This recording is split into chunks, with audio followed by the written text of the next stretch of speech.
Hello everyone, welcome to Mukesh sir channel. तो CT 2022 के लिए प्रीवियस ईयर क्वेश्चंस में अगले सवाल from 2007। A charge Q is placed at the corner of cube of side A. Electric flux through the cube is.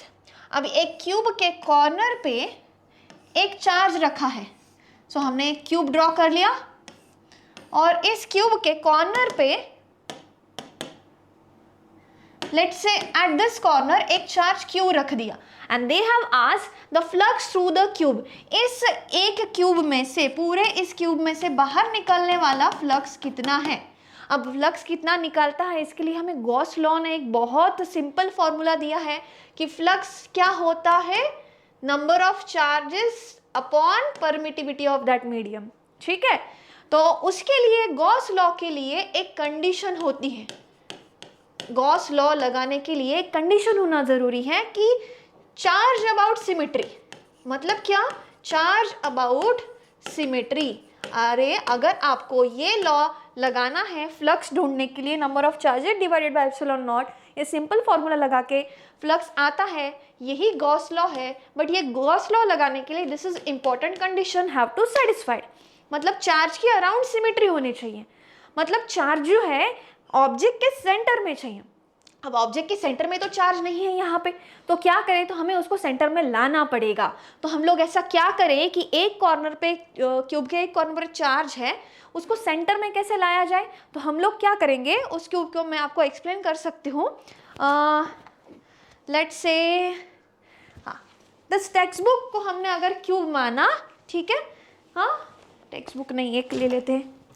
इस diary को मैंने cube माना, एक क्यूब नहीं है बट बांध लो, ठीक है, एक कॉर्नर पे। तो इस कॉर्नर को सिमेट्री में हमें कितने क्यूब जोड़ने पड़ेंगे कि वो सेंटर में आए। तो हमें अगर सामने वाले इस पर है तो सामने 3 क्यूब जोड़ने पड़ेंगे एंड बैक साइड से सेम 4 क्यूब जोड़ने पड़ेंगे। मतलब we have to totally 7 cube. अब ये आपको ना इमेजिन करना होगा 3D में। तो मतलब टोटल क्यूब कितने हुए हैं, पहले वाला एक क्यूब और हमने सिमेट्री में लाने के लिए कितने क्यूब जोड़े, 7, तो हो गए कितने, 8 क्यूब। अभी मुझे बोलो, अब ये चार्ज आ गया सेंटर में, हमने ऐसे 8 उसको और एक एडिशनल 7 जोड़ दिए। अब ये चार्ज चला गया सेंटर में, मतलब टोटल क्यूब कितने हो गए चार्ज के इर्द गिर्द, अराउंड टोटल 8 क्यूब्स।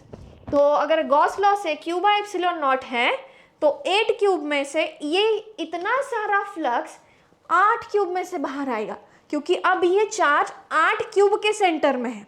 ये चार्ज 8 क्यूब के सेंटर में है, ठीक है।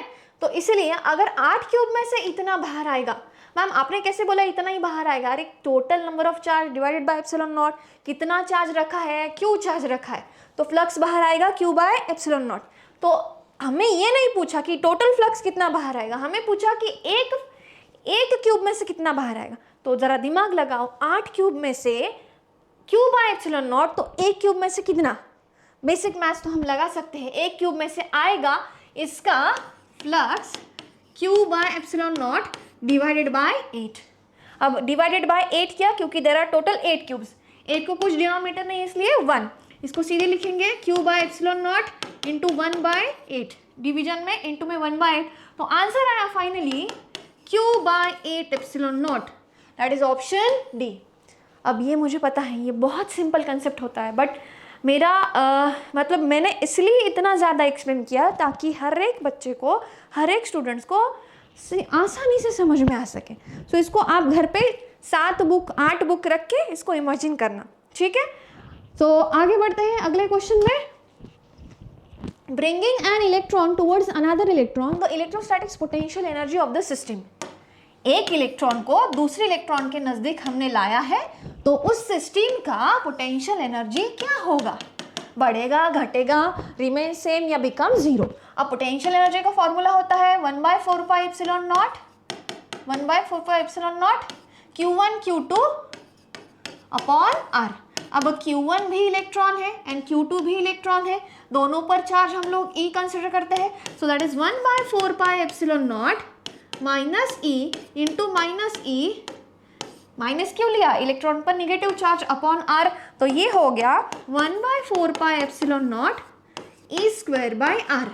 तो ये सिस्टम का पोटेंशियल एनर्जी रहेगा। कौन से सिस्टम का? जहाँ पे 2 इलेक्ट्रॉन है, दो इलेक्ट्रॉन के लिए ये फॉर्मूला आएगा, माइनस इंटू माइनस प्लस, इसलिए माइनस इंटू माइनस ये प्लस ई स्क्वायर।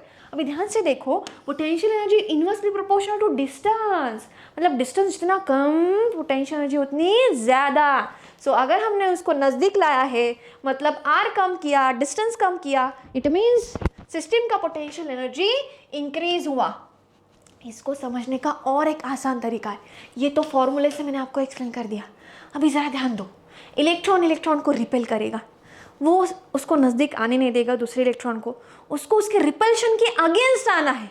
और अगर कोई भी फील्ड के अगेंस्ट हमें वर्क करना है तो ज़्यादा मेहनत लगती है।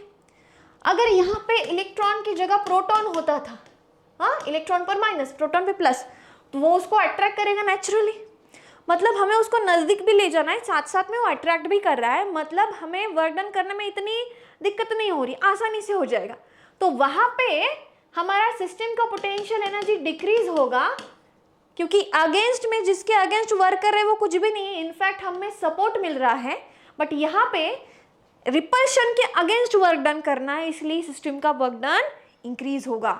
सो इसलिए ऑप्शन बी इंक्रीजेस। तो फॉर्मूले से भी एक्सप्लेन कर दिया एंड लॉजिक से भी एक्सप्लेन कर दिया। आगे बढ़ते हैं। A parallel plate condenser with oil, dielectric constant 2 between the plate has capacitance C. If oil is removed then capacitance of the capacitor become। अब कल के ही वीडियो में 2000 में ये क्वेश्चन सेम आया था, स्टार्टिंग ही हमने इससे की थी कि अगर डायलेक्ट्रिक कांस्टेंट निकाल दिया तो कैपेसिटेंस घटेगा। और हमें पता है, फिर भी एक बार एक्सप्लेन कर देती हूँ आपको, दैट इज कि C medium is equals to C air के C एयर। तो C एयर अगर निकाल देंगे so C medium by K, तो C के लिए C है, मीडियम कांस्टेंट K दिया है, तो आंसर आएगा C/2। बस फिर से एक्सप्लेन करने में कोई मज़ा नहीं था, फिर भी मैंने एक्सप्लेन कर दिया क्योंकि नया वीडियो है। ठीक है, तो ये थे प्रीवियस ईयर के कुछ क्वेश्चंस। आई होप आपको समझ में आ रहे हैं। कुछ अगर डाउट डिफिकल्टी है तो आप कमेंट सेक्शन में लिखते जाना। And thank you for watching.